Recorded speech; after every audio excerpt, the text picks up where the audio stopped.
आओ भैया भोज क्या है? क्या बात है, क्या बात है? अरे जीवन स्वर जहां में तेरा कुछ न है, जो भी पाए वो समझो पराए का धन है। जीवन में है पानी का बुलाया धन, अरे तू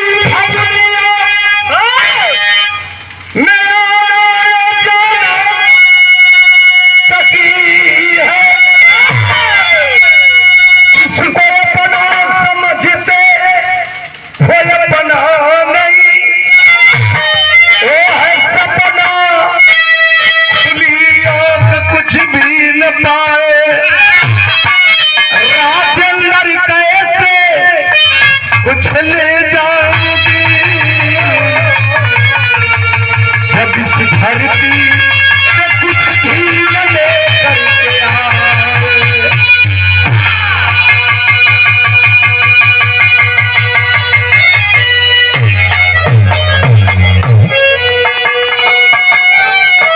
नहीं जीव कुछ लेके आएगा न कुछ लेके जाइए। कहानी का हमारे शुरुआत होगा गजल है। कौन गजल में मास्टर?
यह माया के बाजार बाहो पंचो, यह लोग समझता है हमार माई है, बाबू है, हमार भाई है, मेहरारू है, हमार लड़का है, लड़की है, नहीं सबके छोड़ के जाना है।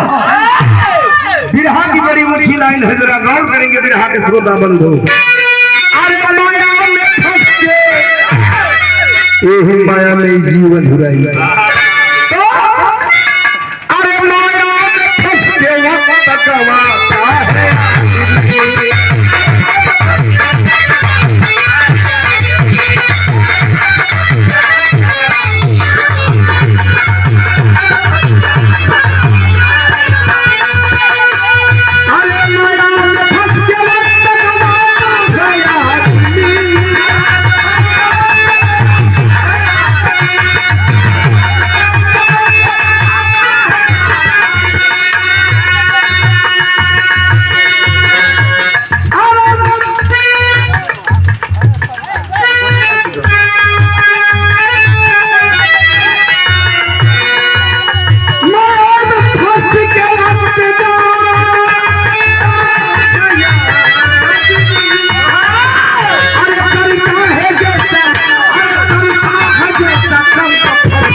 वक्त गवाता है आदमी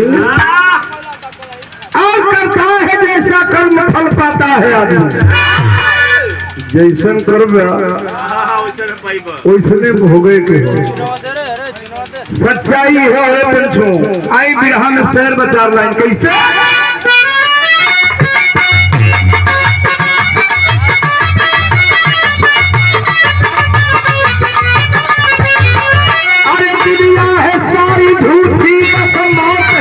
सही है हम बतौली है कि दुनिया में धरती पर दो शब्द हो, माई और मौ। जे आलमा ओके जाना हो तो अरे दुनिया है सारी झूठी, ही सही है।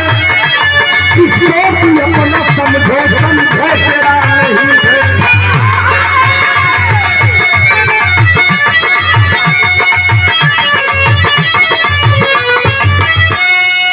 एक समय की बात है, कैसी बात है जरा यही से कहानी को गौर करके चलिएगा। अरे देखें जन्नत की सपना, रात का पहर है, रात के 12 बजे है। राजा जनक अपने राजमहल में सोए हैं, गहरी नींद है। एक सपना देखते हैं राजा जनक। क्या देखते हैं? देखे जनक सपना जगी है के ज्ञानी हो यही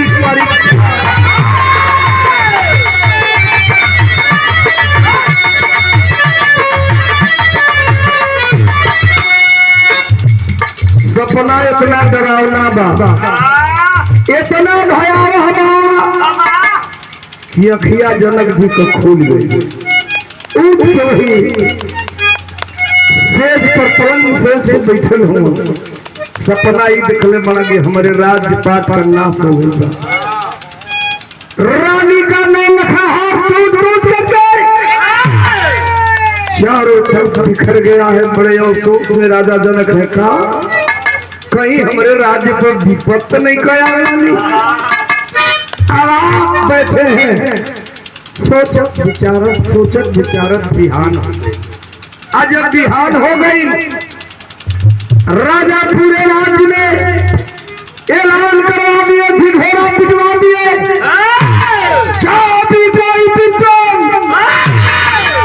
जो भी कोई ज्ञानी, जो भी कोई ज्योतिष हमारे सपने के कारण को बता देगा, उसे हम आधा राज्य दे देंगे।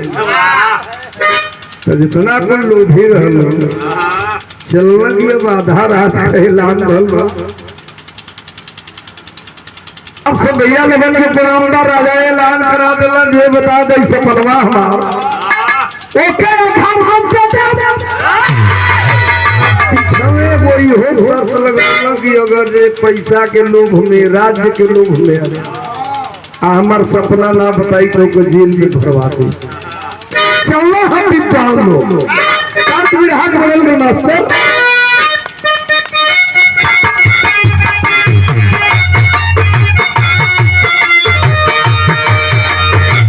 कुछ दिन पहले कलाकार के जोड़े सचिला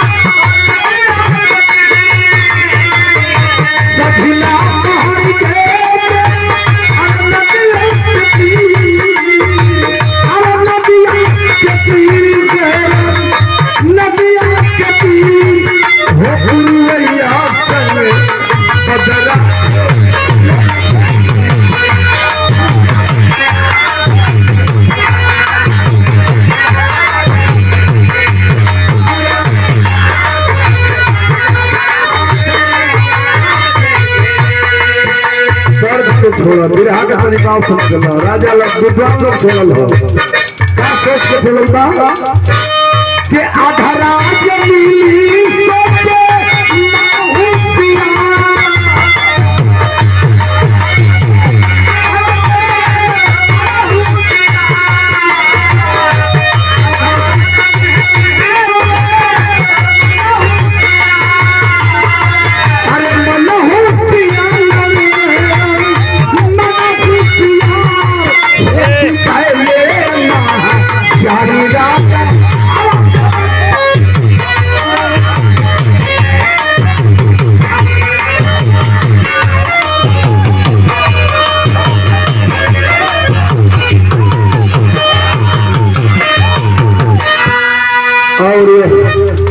पुनः 200 रुपये से स्वागत किया गया हमारे बड़े भैया, हमारे आदर्श, हमारे दुख सुख के साथी, हमारे परम पूज्य श्री जनार्दन सिंह यादव जी कुड़ियापुर के धरती से बहुत बहुत प्रणाम।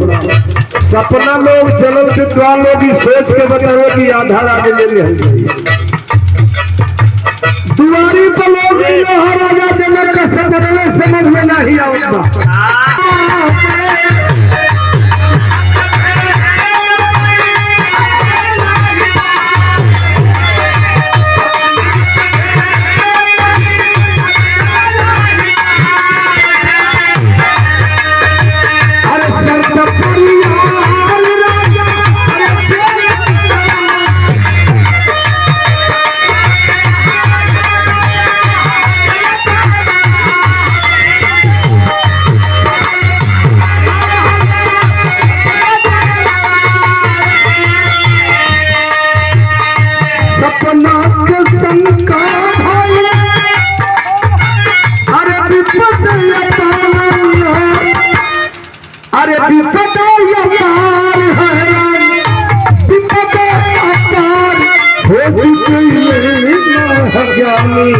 राजा जनक द्वार एगो नहीं दूगो नहीं 360 विद्वानों को जेल में बंद करा दिए। ये बदे क्यों लोग सपनमा बतावे चलना हो लेकिन सपनमा सही ना भाई। गौर करेंगे मित्रों, ये हर जेल में बंद करवा दिलन। एक और विद्वान अभी बचल हुए जिनका नाम रहल कहोर पंडित। कहोर पंडित जब सुनलो कि राजा कैसा ला नाम बा तो राजा के सपना बताई और उसे आधा राज्य ले ली। बिहार में तर्जमा कौन तर्जमा?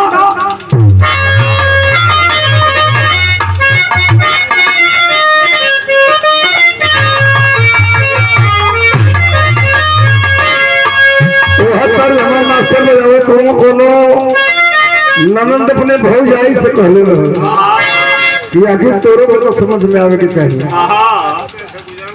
क्या कह रहल कि अरे कही तो भौजी अरे भैया से कर दे तनिका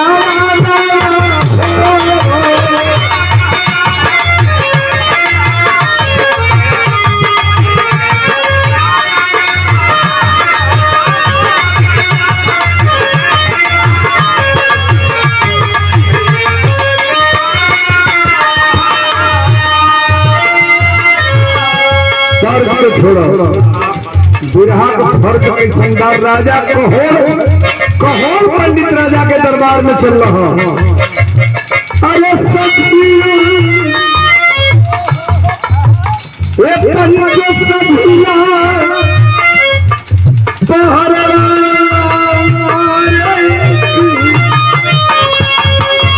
भाई कहोर पंडित गई हम बताइए।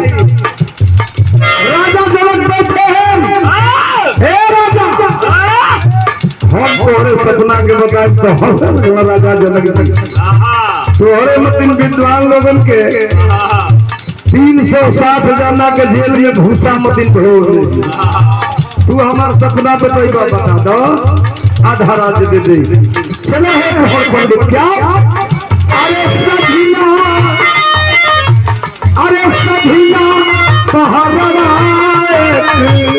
अरे यही ले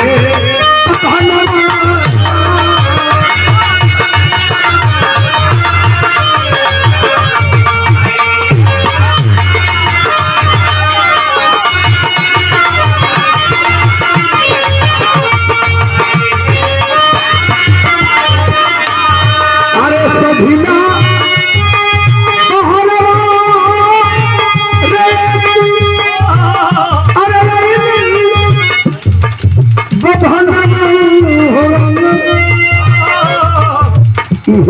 क्या कहलो? अरे सपना बताई तू बोले, सपना बताई तू बोले। अरे राजा से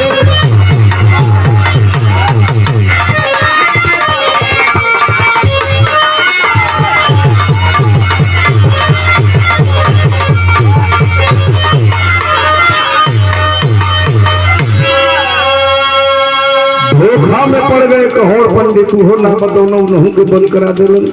एक बात बता दे, कहोड़ पंडित के दुल्हन का नाम सुजाता रहा। आ सुजाता के कहोड़ पंडित का बेटा रहा अष्टावक्र जी, जिन्हें बचपन से ही आत्मज्ञान था। अष्टावक्र को जगन्नाथों अलग से लड़का में खेलत रहा। एक दिन तो खेलते में लड़का आप लोग देखेला कोनो बात बिगड़ तो मार पिटैया कुल कल। वैसे अष्टावक्र जी से मार पिटाई हो गई तो कहना सरऊ तू रोज सबको बापे बखाने लो। अब तोहरे बाप देखो अपना पता है ये न हो। सुने हैं जब अष्टावक्र जी हमारे बाबू नहीं हुए, पहुंचे माता सुजाता के पास, रोने लगे, कहे माँ का हम बिना बाबू कहें बिना बाप कहें। कलेजा मतारी के द्रवित हो गई, नहीं हो बेटा तुम्हार बाप हुआ तो हुआ तो कहाँ हुआ ये माई। सुजाता बताती है राजा जनक एक बार सपना देखले रहलन, वही सपना के बतावे तोहर बाप गईला ना बता पौला तो राजा के शर्त रहल जेल में बंद करवा दिया। जिन्हें आत्मज्ञान है हमारे बिरहा तक की साहब आत्मज्ञान की ओर बढ़ता है, तनी ध्यान दे। तो सुनते हैं अष्टावक्र जिन्हें आत्मज्ञान है, खबरदार राजा मैं तेरे घमंड को चकनाचूर करूंगा। तुझे धन का घमंड है, पैसे का घमंड है, तू राजा है ना इसलिए तुझे घमंड है। कहोड़ पंडित नयाव देखलन ताव देखलन, जैसे शरीर में आग लग गई। अष्टावक्र चौरा हो राजा जनक के दरवाजे पर। राजा जनक बड़ा इत्मीनान से बैठे हुए गईला। अष्टावक्र ने कहा राजा मैं आपके सपने को बताने के लिए आया हूँ। हंसे लगना एगो तई आठो टेढ़े टेढ़ जना था, अब ही जना था दूधा का दांतों ना टूटल हुई। आई कहता कि हम बताए सपना 307 जाना जो बता ही कि फिर में भूसानी और भरा बोलो। एक बात कहते हैं आग लगी है शरीर में।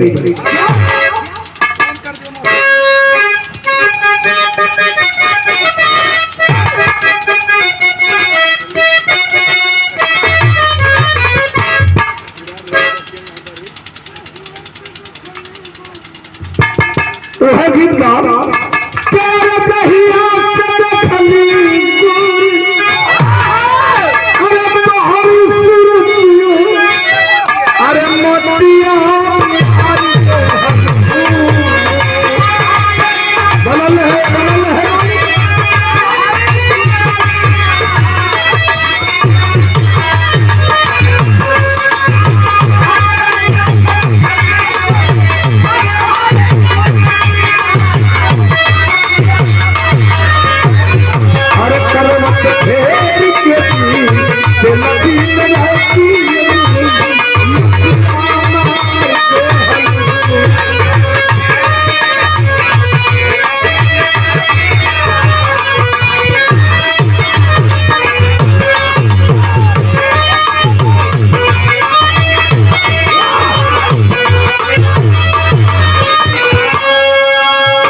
ललकार बांध के चलल हुआ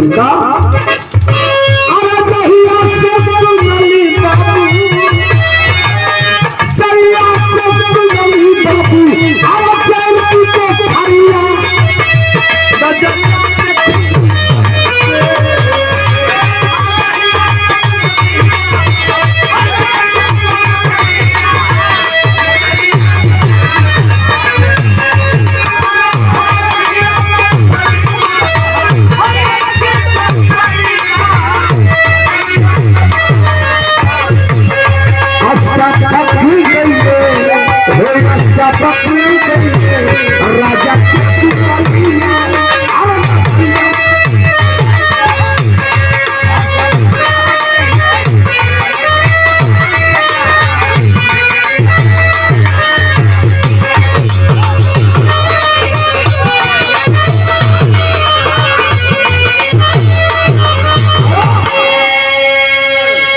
राजा हम आपको सपने को बताऊंगा, सपने के कारण को बताऊंगा।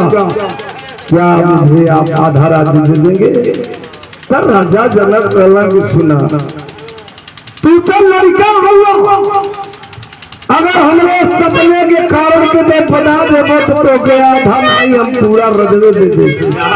यही से हमारे विरह में आत्मज्ञान की बात है, जरा गौर करेंगे। जो वही कहो कि पूरा रजवे दे दे तब बकर जी हमसे मतलब, जिन्हें आत्मज्ञान है, आत्मज्ञानी है, हंसने लगे और कहने लगे, रे मूर्ख राजा, जिसने अपने राज्य को अपना कहता है, ये धन संपदा ये राज्य तेरा नहीं है। तो विरह में तेरी हमारे कैसे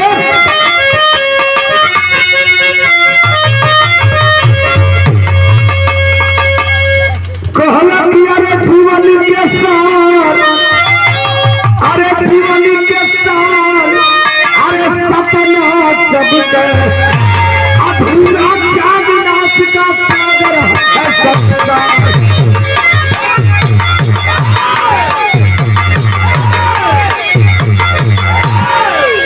अधूरा ज्ञान नाश का सागर है संसार, जीवन का सार सपना सबके राज्य तो है घमंड, ये राज्य तो हर ना ये सब छोड़ के जाएगी पड़ी। अपने आत्मज्ञान से अष्टावक्र जी राजा जनक को ज्ञान देने लगे। तो राजा जनक कि जब हमारा राज्य लेके तो हमारा सपना बताओ, हम तो है अपन इस शरीर दे दे, राज्य हमार नहीं के, धन दौलत हमार नहीं के, हम जानत नहीं छोड़ के जाए कोई। तोहरे कहले का मतलब बा तो हमार सपना बताओ तो है पूरा अपन शरीर दे दे। तब हंसला एगो बात विरहा के पहपट में कहो का कहला,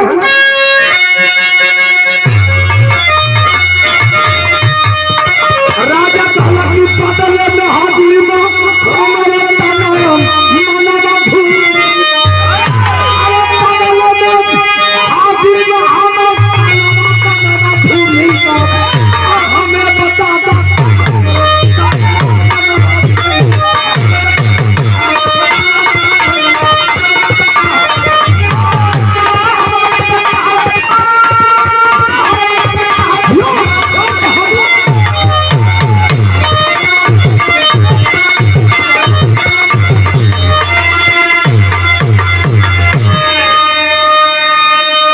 जिस शरीर पे तुझे घमंड है राजन, ये तो हर शरीर न बा। अरे शरीर तब माटी को हो, और एक दिन ही मटिए में मिल जाए तो हमके अपन का शरीर देवो। समझा है आत्मज्ञान से का कहो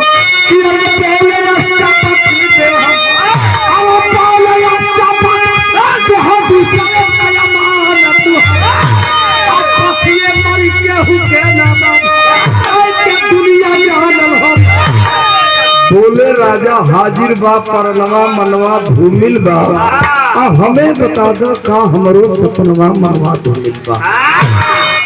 है लड़के, ये मेरा राज्य नहीं है, मेरी शरीर नहीं है, मेरा प्राण है। हंसला अष्टावक्र जी कहवे करे मूर्ख राजा, इहो तो हम नहीं। वही दिन जौने दिन समय हो जाए आ जाए यमराज प्राण को हरण कर ली हम तो का हमके देगा। गौर करेंगे यही राजा जनक को ज्ञान होता है कि धरती पर को कुछ ना सब छोड़ के जाना हो। अल्लाह का लाइन है कैसे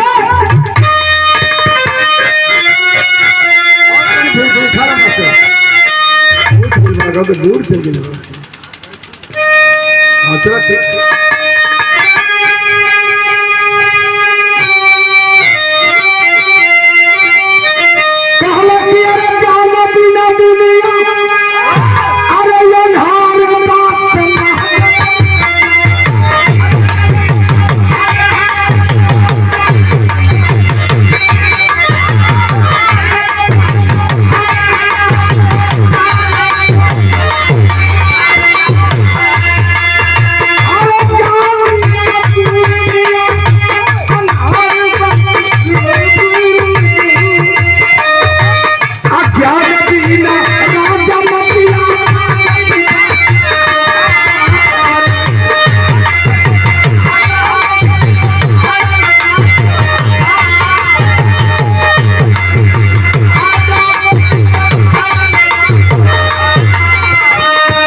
अष्टावक्र जी बता रहे हैं राजा जनक को कि जीवन अरे जीवन कैसे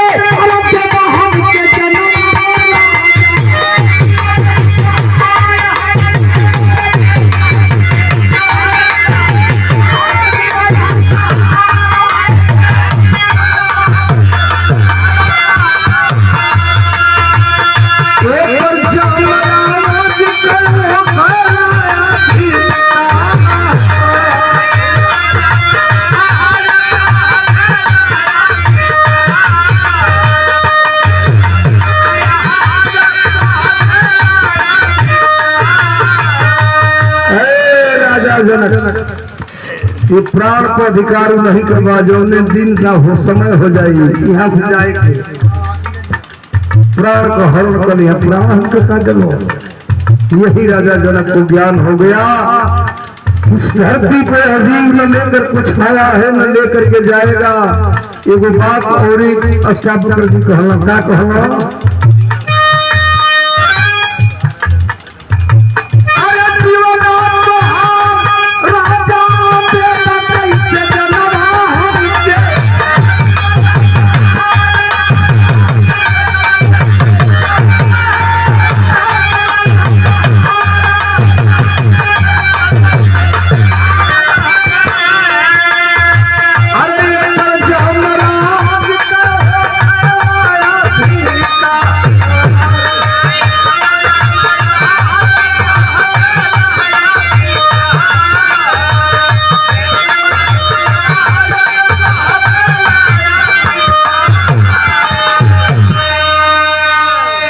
यमराज से एक क्षण खातिर उधार मंगवत इनाम मिले।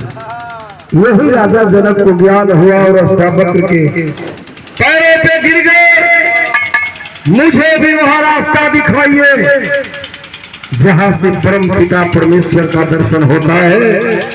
यही अष्टावक्र के ज्ञान पे पा करके आप लोग सुने होंगे पढ़े होंगे तो जानते होंगे राजा जनक स्वदेव भक्ति के बल पे स्वर्ग गए। आखिरी करी है विधान क्या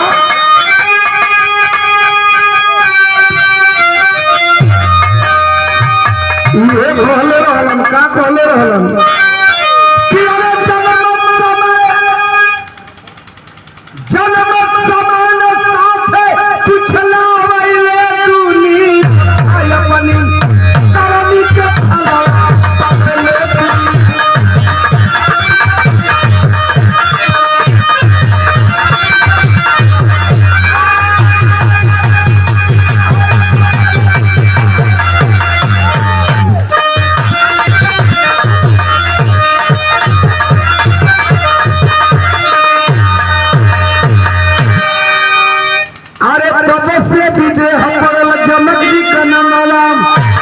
इतने ना ये मान करके राजा जनक 360 विद्वानों को जेल से छुड़वा दिए जिसमें अष्टावक्र के बाप को होड़ पंडित भी थे। अरे प्रभु से जनक जी के नाम अरे बाप साथे अष्टावक्र आ गए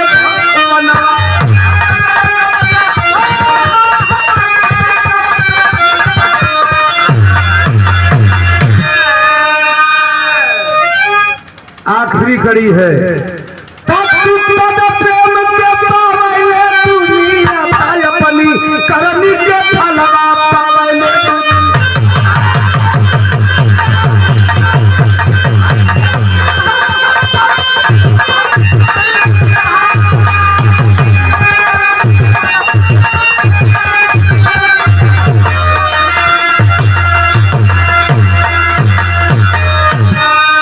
हरि कथानंद का मूल तत्व है सार श्रीपति नंदा रमाधार से निखरे पारसनाथ